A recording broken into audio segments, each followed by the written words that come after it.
I am Ilger.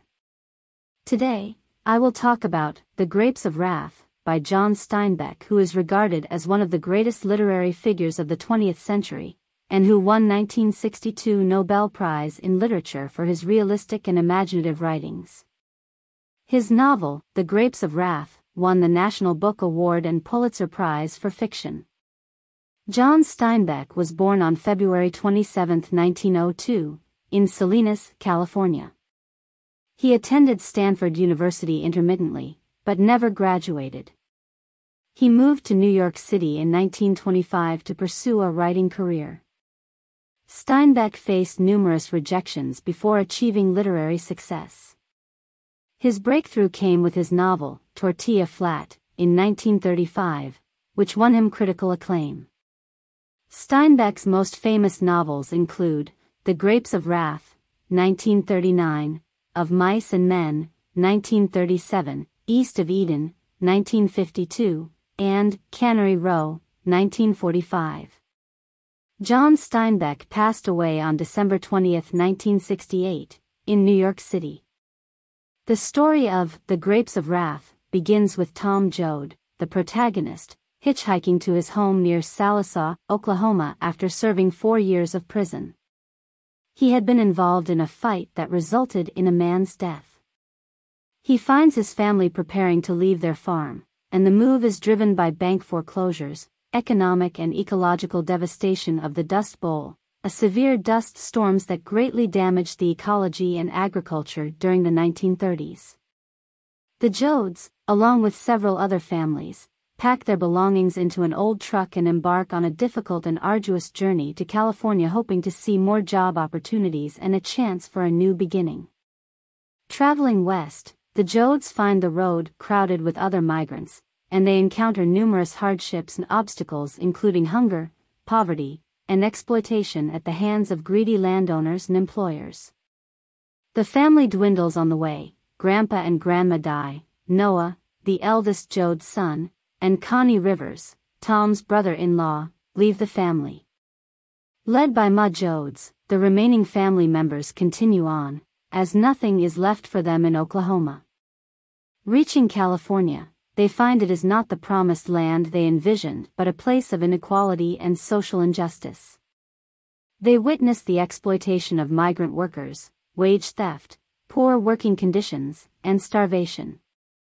At the first migrant Hooverville camp where the Joads stop at, Cassie, Tom's close friend and a former preacher, is arrested for knocking down a deputy sheriff who is about to shoot a fleeing worker for alerting others.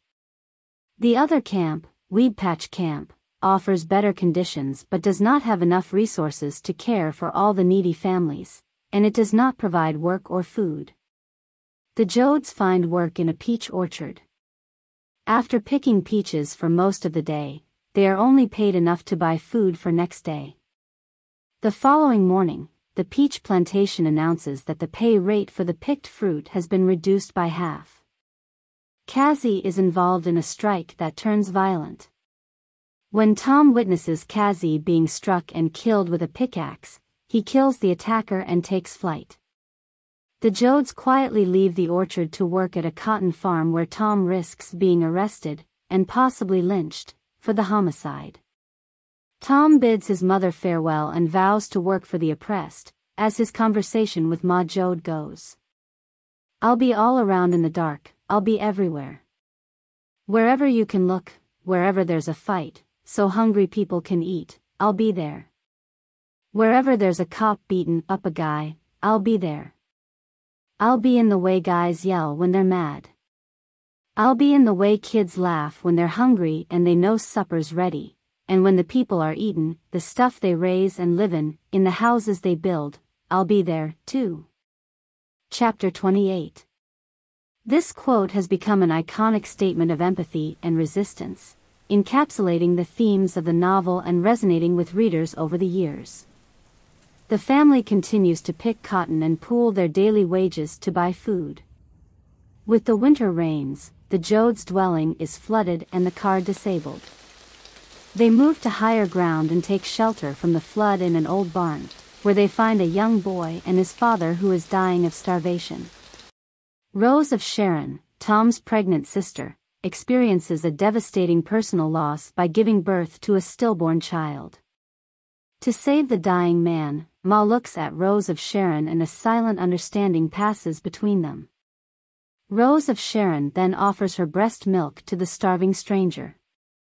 At the end of the novel, it shows Ma Joad, the resilient and steadfast matriarch, providing comfort and support to the family, vowing to carry on and maintain their dignity despite the challenges they face.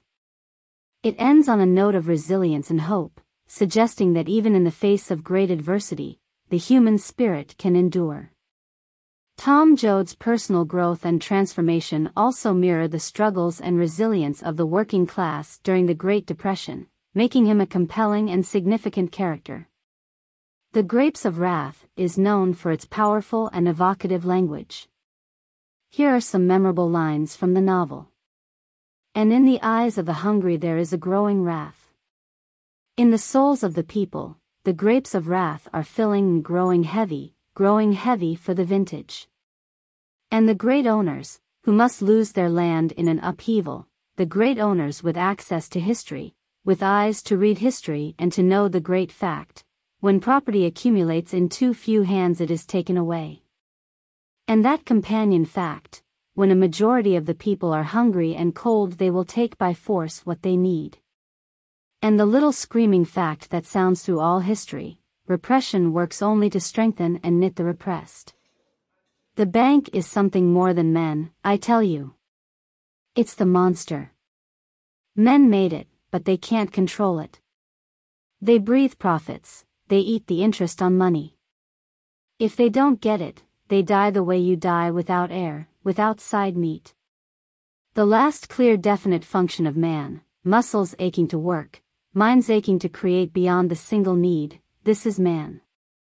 These lines capture the social and economic themes of the novel, the struggle for survival, and the call for justice and solidarity in the face of adversity. They reflect John Steinbeck's ability to evoke deep emotions and convey powerful messages through his writing. The Grapes of Wrath is not only a gripping and emotional story but also a social commentary on the plight of the poor and dispossessed. Steinbeck focused on such themes as social justice, the plight of the working class, and the search for human connection in an increasingly industrialized and alienating world.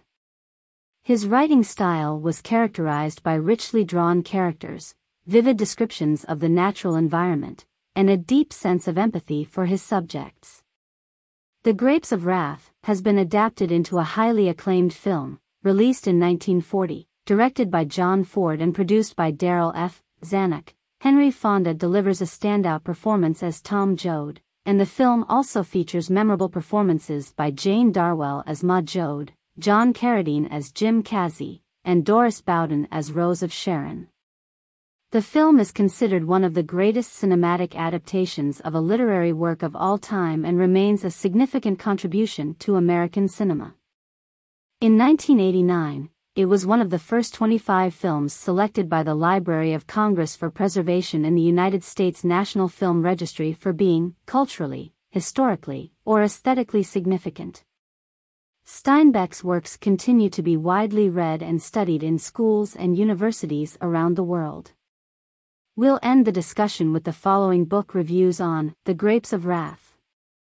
This is the sort of book that stirs one so deeply that it is almost impossible to attempt to convey the impression it leaves. It is the story of today's exodus, of America's great trek, as the hordes of dispossessed tenant farmers from the Dust Bowl turn their hopes to the promised land of California's fertile valleys. Kirkus Reviews, April 1, 1939 inch.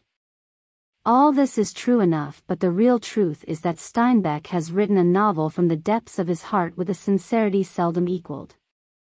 It may be an exaggeration, but it is the exaggeration of an honest and splendid writer.